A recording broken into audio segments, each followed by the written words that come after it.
I hope Maine could learn. We don't see a lot of Pat Maine in the game, but actually he has a considerable presence. One of the problems with Alan Wake was that we really wanted to maintain that small town atmosphere, but that's very hard to do when, you don't actually spend a lot of time in the small town itself. A familiar and dependable radio solved that problem. Also, I think RJ Allison, who plays Pat Maine, did a wonderful job. He really nails the character, and it's so great to be alone in the dark and then hear that warm and dependable voice. Well, thank you very much for that compassionate viewpoint, Florida.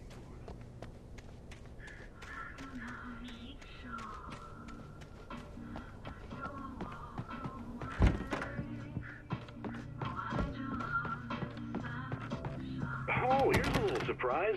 The famous writer Alan Wake just walked in. Folks, I'm going to see if I can talk him into an interview. Come on in, Mr. Wake. Oh, I'm so glad you could find the time to do this, Mr. Wake. Nowhere to run now, Dan Brown. You back away from me. Don't hurt it. Whoa. Everyone calm down. Put the gun down. We're all friends here, right? Cool your jets, Nightingale. We got him. Judas Priest! What the hell's the matter with you? There's a civilian in there.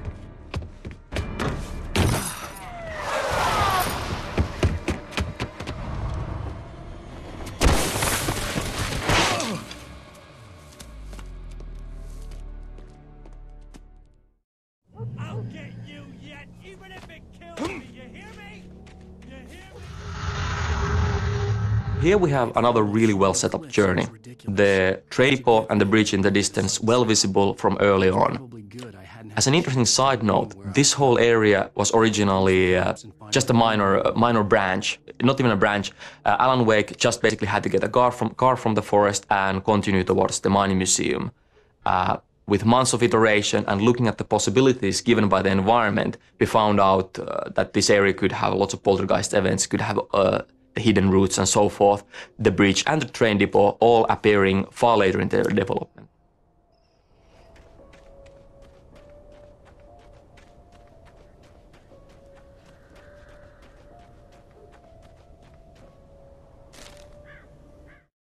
Nightingale stared through the broken studio window into the dark woods. He turned around, started to walk out, but Maine grabbed his arm. "Young man, you almost shot me. You don't shoot off rounds at people like that. What's the matter with you?" Nightingale shook his arm free, marched out. His cheeks burned with rage and humiliation.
was no sensible reason for the power company work lights to be here.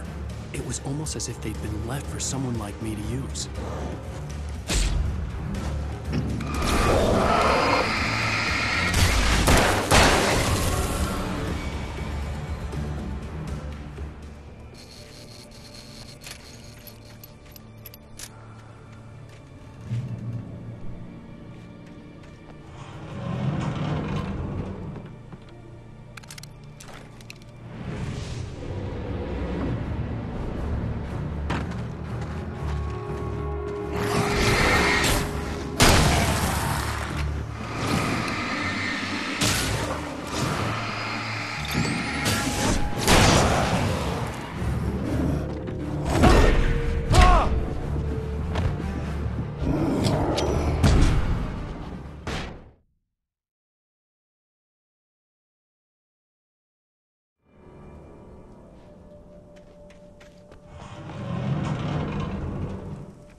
The bulldozer's engine roared to life. Mud and rocks flew as it fought for traction. It crashed the concrete wall and landed heavily in the yard. If it were an animal, it would have shaken its head after the impact, fixed its eyes on me, and charged. Of course, it had no head nor eyes. Shadows crawled on its form, twisting it into a monster. Then, it came for me.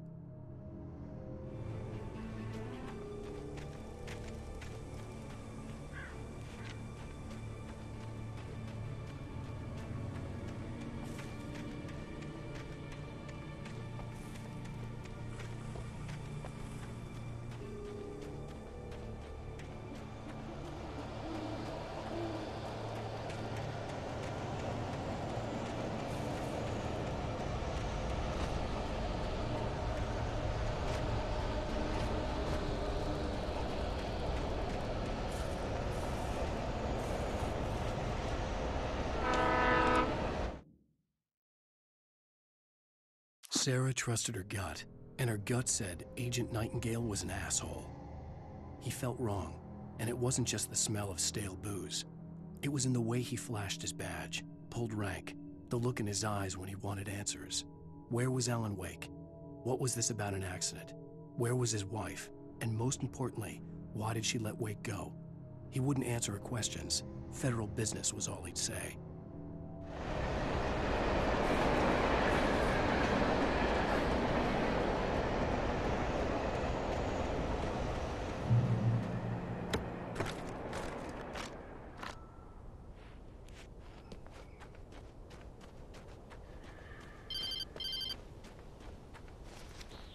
Hello? The most stubborn man I've ever met. Alice? Alice? Alan,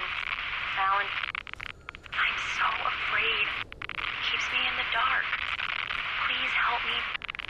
I look at you, Alan, and it's not you. Something else. Looking out from behind your eyes. Alice, I'm here. I'm so alone here. It's all gonna go to hell. You need to be careful. Cooperate. The connection had been terrible, but that wasn't the only thing that hadn't been right with the call. She sounded wrong somehow, but she had called me. I could see a railway bridge up ahead, and a warehouse of some sort on the other side. Everybody knows the movie Poltergeist, but I wouldn't say that it was the origin for this idea. This game is about possession. It's about the dark presence taking over everything in the world. It started off with humans, and, well, in the design, the inanimate objects were the next logical step. One of the hardest things to do was to convey intent. The objects don't have any body language, unlike the Taken. How we ended up with the current feature was that the lead writer actually encountered a problematic physical object. It flickered around the terrain erratically, and you really couldn't tell what is going to happen next. And that ended up being a real feature. And here you can see the result. The pipe wrenched itself loose from the bridge's steel framework. Wrapped in darkness, it floated in midair, twitching. For a moment, I didn't understand what I was looking at. The heavy object lurched at me with impossible force. I threw myself out of the way, but just barely. When I turned my flashlight on it, it shook in a dark rage before it flew at me again.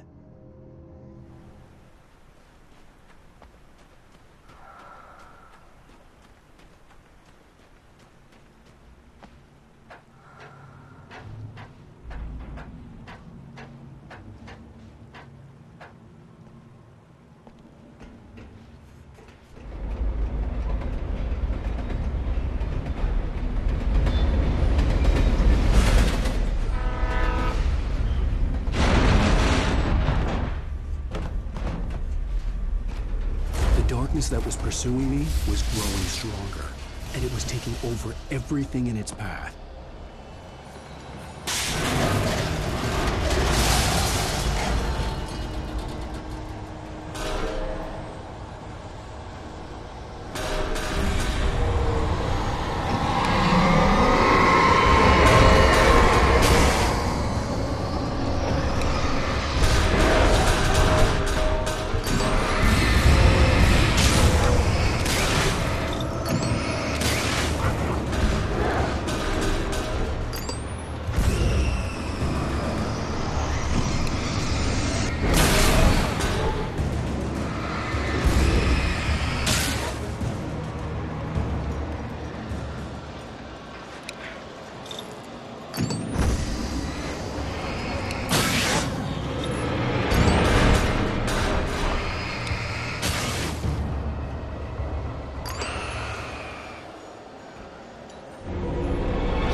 I slammed the door shut right in his smug face.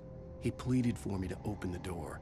True to form, the asshole actually thought I would obey. I had no sympathy left, no guilt either, not for him. I took a moment to savor the scream.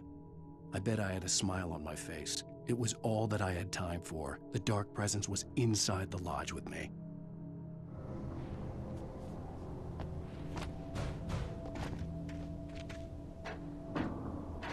As a teenager, just starting to get interested in writing, Stephen King had been a source of inspiration to me.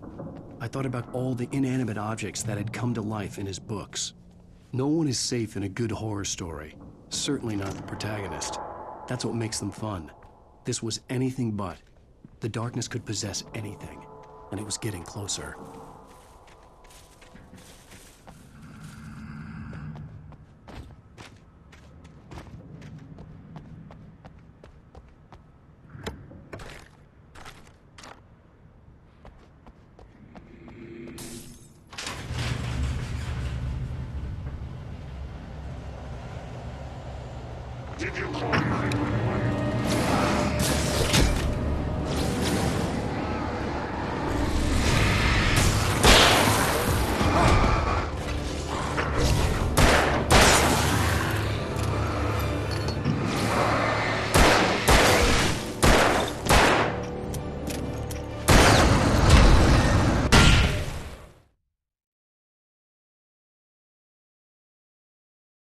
That had come to life in his books.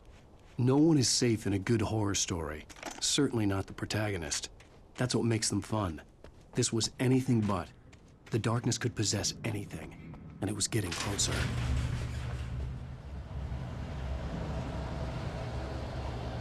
Did you call 911?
The dark presence can take over almost anything. That includes machinery like vehicles. In the next scene you will see the bulldozer attacking you, and it might be familiar to you from demos that have been shown in different shows before. I would like to say that plenty of thought and research went into this, but the fact is that it was basically just a lucky test when we fooled around with the AI and physics. And here you can see the results.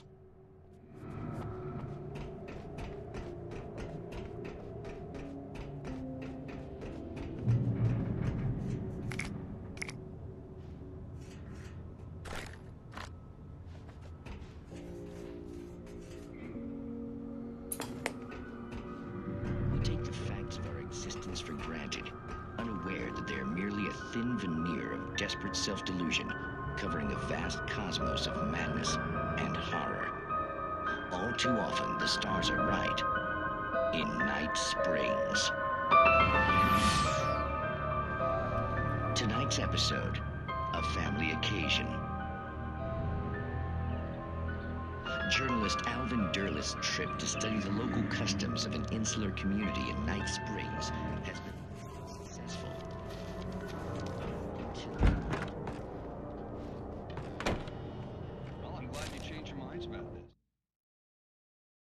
The darkness surged towards me, sucking everything loose from the ground into its depths, tugging at my clothes. I saw the flare the kidnapper had dropped and threw myself towards it just as I felt my feet leave the ground. The darkness embraced me with the force of a tornado. Somehow I managed to light the flare. The darkness roared and cast me away. I fell toward the dark waters of the lake far below.